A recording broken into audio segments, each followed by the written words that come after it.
Carl Jung once wrote something that unsettles most people when they first hear it. He said, "The privilege of a lifetime is to become who you truly are." It sounds beautiful. It sounds like the kind of thing you'd put on a vision board. But Jung believed something much more unsettling. He believed that becoming who you truly are, what he called individuation, would cost you almost everyone you thought you needed. She stopped texting first. She stopped explaining herself. She stopped performing the version of herself that everyone else found easy to love.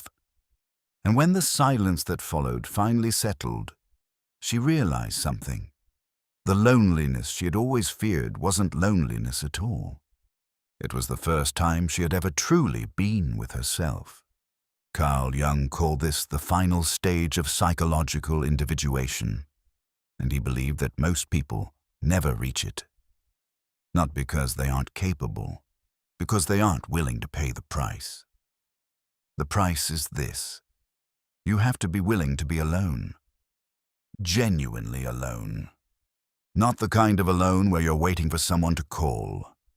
Not the kind of alone where you're scrolling to fill the silence. The kind of alone where no one is coming to save you, and you've finally stopped waiting for them. Here's something most women learn very early, without anyone ever saying it out loud. Being easy makes life smoother. Be agreeable. Be helpful. Be responsible. Be the one who remembers birthdays.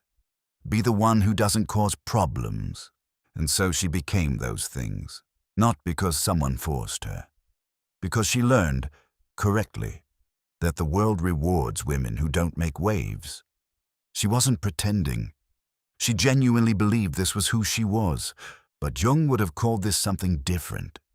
He would have called it identification with the persona, the mask we wear to function in the world. The persona isn't inherently unhealthy. In fact, we all need one. The problem begins when we forget it's a mask. The problem begins when the good girl, the agreeable woman, the one who never asks for anything, becomes the only version of herself she can access. Imagine a woman named Sarah.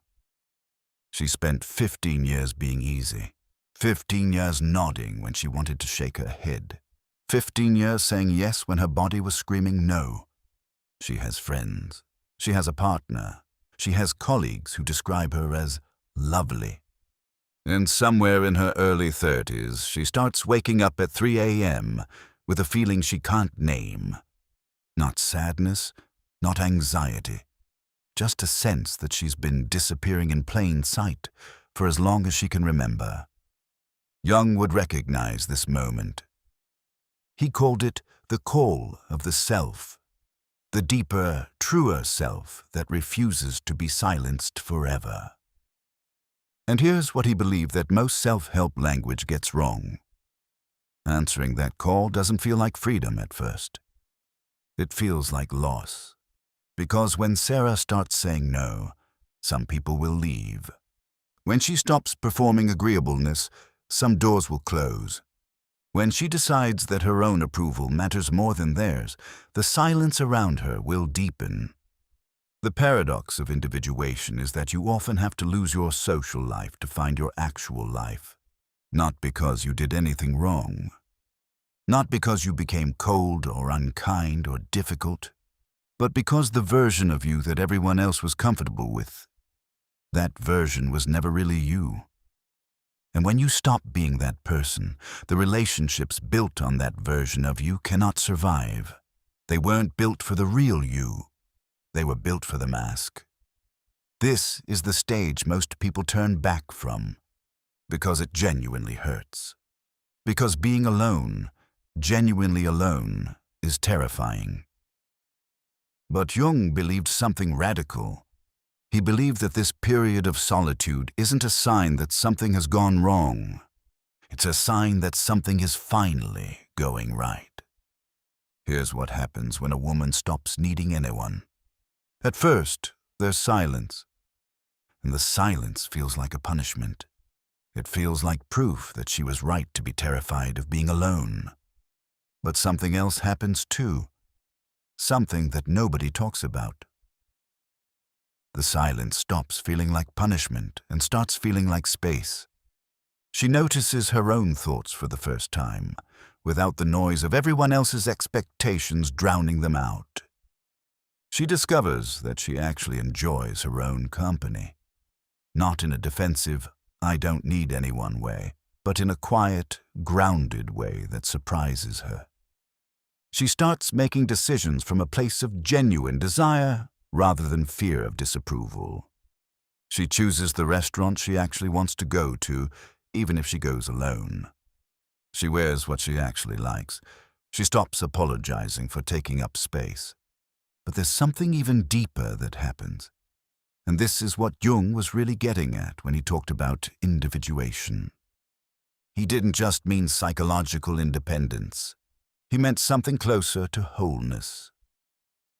Jung believed that every human being carries within them a blueprint of who they are meant to become. Not who their parents wanted them to be. Not who society rewards. Not who their partner finds convenient. Who they actually are.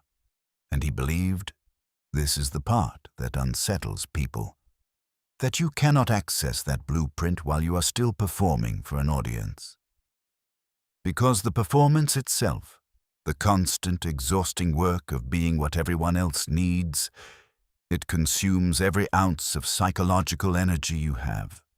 There is nothing left for the real work of becoming. Here's the truth you find when you stop needing anyone. You are never as fragile as you thought. You are never as dependent as you had been taught to believe.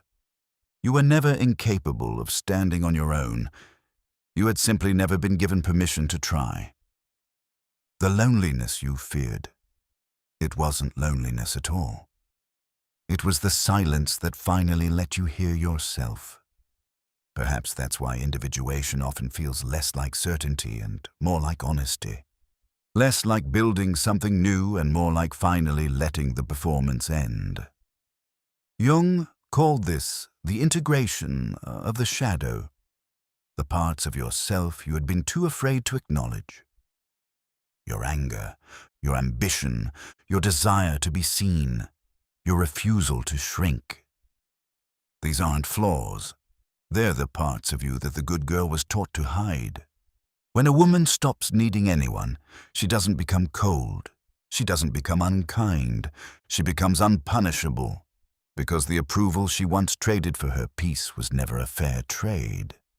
And once she stops needing it, really, truly stops needing it, there is nothing left to threaten her with. The solitude you have been running from is not a cage. It is the doorway. And on the other side of it is a version of yourself who is not waiting for permission, who does not ask for validation, who walks through the world not hoping to be chosen, but choosing herself every single day without apology. This is what Jung meant when he said the privilege of a lifetime is to become who you truly are. Not that it would be easy, not that it wouldn't cost you, but that it would be worth it. If this found you at the right time, if you are in the silence right now, wondering if something is wrong with you, nothing is wrong with you. You're just becoming. I'd genuinely love to hear where you are on this path. Tell me in the comments, are you still performing, or have you started to walk away? Until next time, keep walking your sovereign path.